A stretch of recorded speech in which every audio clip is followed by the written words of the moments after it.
না, কারণ আলোচনা তো শেষ হয়নি এখন।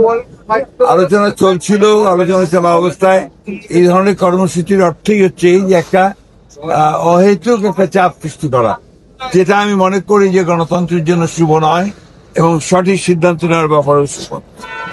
স্যার, জামাতের সেক্রেটারি বলছেন যে আলোচনা টেবিলে সমাধান হচ্ছে না এবং সেই সাথে তিনি বলছেন যে আপনার যেহেতু হচ্ছে না তাই তারা আসলে এই ধরনের কর্মসূচি এবং সরকার এইভাবে রাজপথে আসলে সমাধান হয়ে যাবে।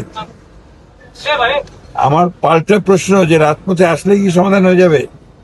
বান্ডেল থাকলে প্রতি সেনমানিতে টাকা বাঁচবে।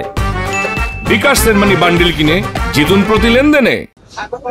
আমরা এখন পর্যন্ত সবচেয়ে বড় রাজনৈতিক দল এবং সন্দেহ নেই, আমরা কিন্তু এখন পর্যন্ত কোনো ইস্যুতে এই আফটার দিস চেঞ্জ, এই পরিবর্তনের পরে কিন্তু আমরা কোনো ইস্যুতেই রাজপথে আছি।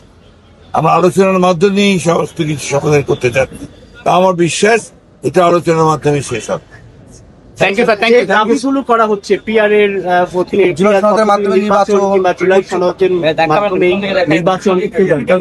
অবস্থানটা তো না কেন, আমরা বারবারই বলেছি পিআরের ব্যাপারে আমরা পিআরের পক্ষে নই, কারণ আমরা মনে করি যে বাংলাদেশের পিআরের কোনো প্রয়োজনীয়তা নাই। আপনারা অন্য কোনটা কি বললেন? জুলাই 16 চলছে, জুলাই 16 আলোচনা চলছে, অনেক বিষয়ে আমরা একমত হয়েছি, সেই বিষয়গুলো নিয়ে সামনে আসছি। একটা জিনিস যেটা খুব পরিষ্কার ভাবে আমি মনে করি যে এখানে যেটাই করা হোক সেটা জনগণের সমর্থন হচ্ছে সবচেয়ে বড় প্রয়োজন। জনগণের সমর্থন আসে নির্বাচনের মধ্য দিয়ে, যে পার্লামেন্ট আসে সেই পার্লামেন্টের মধ্যে পার্লামেন্ট রাইট, সে সংবিধান পরিবর্তন করতে পারবে, সংবিধানের অ্যামেন্ডমেন্ট করতে পারবে, সেটা সেখানেই সম্ভব।